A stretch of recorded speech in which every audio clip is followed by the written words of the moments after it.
Good morning, everyone. Who would have dreamed that this young lady, this little girl, sitting before me in my grade 9 class 18 years ago would be inducted into the Case of Distinction? Seems like a long time ago.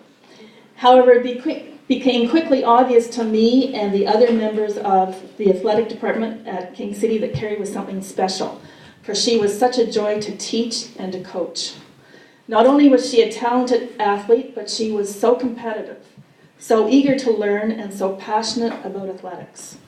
She quickly immersed herself in the sporting world at King City, and over the years took part in basketball, volleyball, track and field, slow pitch, ultimate frisbee, badminton, and hockey. She not only participated in those sports, she excelled at them, winning several MVP awards as well as holding the school record in javelin, having her name appear on the Basketball Wall of Fame, winning a York Region titles and an OFSA silver medal in badminton for ladies doubles, and being chosen for both the Junior and Senior Athletes of the Year. I was asked to write a letter of reference for Kerri when she graduated, and I wrote, "Kerri is a fierce competitor that hates to lose at any sport. She not only sets high standards and goals for herself, but also for her teammates. She is a terrific motivator who is constantly helping and encouraging other people to do their best. Hates to lose, what an understatement."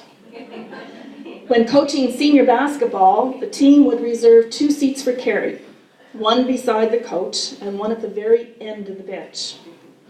When Kerri was taken off the floor, she would stomp right by everybody, not look at a soul, and just sit at the end of the bench by herself.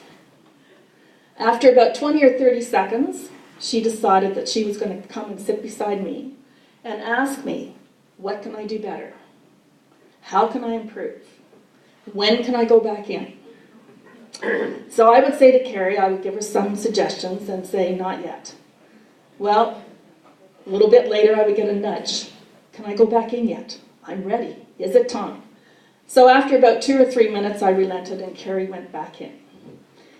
But she certainly made sure that she gave the coach constant reminders so that she wasn't sitting around for too long. Even though Kerri played many sports, her true passion was hockey, playing for the Aurora Girls Hockey Association. She always wondered why we did not have a girls' hockey team at King, and was instrumental in starting a team at the school. Kerri worked really hard at improving her hockey skills by becoming a hockey referee and even playing Friday night hockey with the teachers over at the King City Arena. On Mondays, I would listen to Kerri tell me about how she skated around Sarge, how she evaded a check from Mr. Gingrich, or score a goal on Mr. Shavalovich. Of course, I had already heard about that Rumble girl scoring the goal. Even in high school, Kerri had a dream of playing hockey at a higher level, with her ultimate goal to skate for Canada at an international level. Even though that goal did not materialize, Kerri continued on with her refereeing, ultimately becoming one of the best officials in Ontario and in Canada. I mentioned this to a friend of mine out in Campbellford about the ceremony today, and to my surprise, he knew about Kerri's refereeing. He told me that the kids and parents really like when Kerri shows up to referee one of the games, for she always brings her A game to the arena. Officials in the world of hockey obviously have the same opinion, for Kerri has represented Canada officiating in several international tournaments and games, such as the 2007 Women's World Cup, the 2008 Women's Under-18.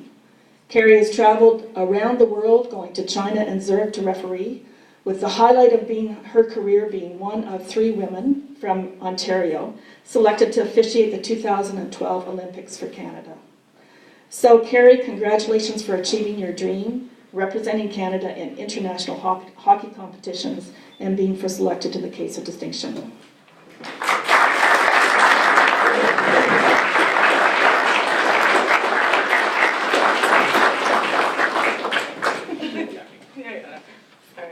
Thank you, Ms. Shavalovich. Members of the Case of Distinction, ladies and gentlemen, family, friends, and inductees past and present, I'm deeply honored to have been nominated and selected into the Case of Distinction. Thousands of students have graduated through the doors of KCSS.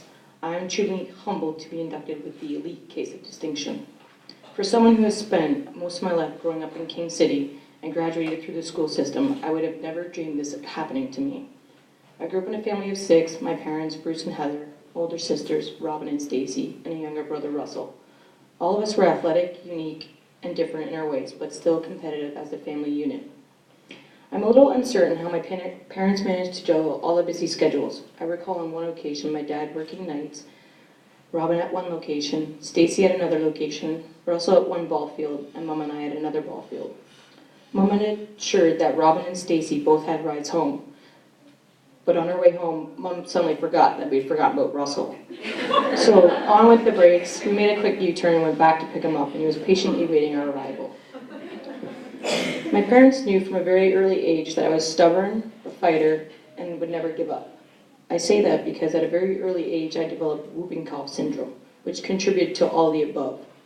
There were many times when they thought they had lost me, but I kept fighting. Reflecting on the past, yes, I am stubborn. That will never change. Spoiled? Never. A fighter to be determined. From a young age, I had always wanted to play hockey and dreamed about attending the Olympics, representing my country, Canada, and King City. Attending high school at KCSS was a scary situation, but luckily for me, I had 2 older sisters to protect me. Thanks, Robin and Stacy. During those high school years, I participated in numerous sports: basketball, slow pitch, volleyball, track and field, ultimate frisbee, badminton, hockey, just to mention a few. I won many MVPs and junior and senior athlete of the year. Although KCSS did not have a girls hockey team, I was determined to start one. I approached Mrs. C and inquired why not a girls team, and she encouraged me to pursue my dream. I discussed the idea with my parents, who wholeheartedly supported my venture. I posted notices throughout the high school and had positive feedback from lots of girls and staff. Thanks to Mrs. C, Miss Raymer, and Miss Duncan, the first girls hockey team became a reality. Without the assistance, dedication, and support of all the above people, I am certain that this would not have occurred. So I say thank you. During my years at KCSS, I met numerous teachers that I could confide in. Mrs. Scully, Mrs. D'Angelo, Mrs. Patterson, just to mention a few. Thanks for being there when I needed your support. I actually started refereeing girls hockey when I started playing with the Aurora Girls Hockey Association. I finally was registered and I started refereeing in 1994 with the King City Minor Hockey Association. I was also actively playing hockey with the Stouffville Girls Hockey Association. I really enjoyed hockey but hadn't thought much about the refereeing. Gradually, I became more comfortable with the referee's position. Besides, it was a little extra cash in my pocket. As time marched on, I joined the Ontario Women's Hockey Association in 1997 as a registered official. I was refereeing a lot of hockey and developed a greater appreciation and respect for the game. All those penalties I received, now I know why. Stubborn, fighter, and competitive. As a referee, you're held accountable, and supervision is a mentoring system that assists you to improve yourself in the game of hockey. On many occasions, you would not know that a supervision was occurring until that gentle knock on the referee's door. A few of my mentors, Lori Taylor-Bolton, Jackie Palm, and Debbie Hands, have supervised and supported me on the long road to the Olympics. I cannot find the words to express my personal gratitude for all that you have done for me. Thank you. I would be remiss if I did not mention other special friends, Teresa Lorente, Heather Richardson, who have provided strong support and guidance and words of encouragement along the way. Thank you from the bottom of my heart. Through the International Ice Hockey Federation, of which I am a carded ice hockey official, I have traveled across Canada, twice to China, and the Vancouver Olympics 2010 as an ice hockey official for women's hockey. The Olympics in Vancouver 2010 was awesome. An unbelievable event that words just cannot describe. I get goosebumps when I think and talk about that highlight of my life. And also, having my parents being at the Olympics, watching me skate and sharing my dreams is priceless. Since the Olympics, I've been to Switzerland for the Women's Worlds in 2011, Ottawa and Calgary for the preliminaries for Women's Worlds 2012 in USA.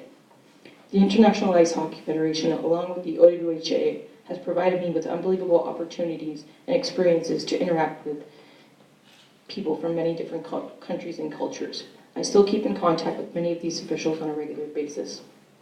I would like to thank everyone in attendance today, especially all those people who were instrumental in putting my name forward for this prestigious award. A special thanks to Mr. Ellison, who spearheaded the movement, the members of the Case of Distinction, and the teachers and staff at KCSS. Congratulations to my fellow inductees of 2012.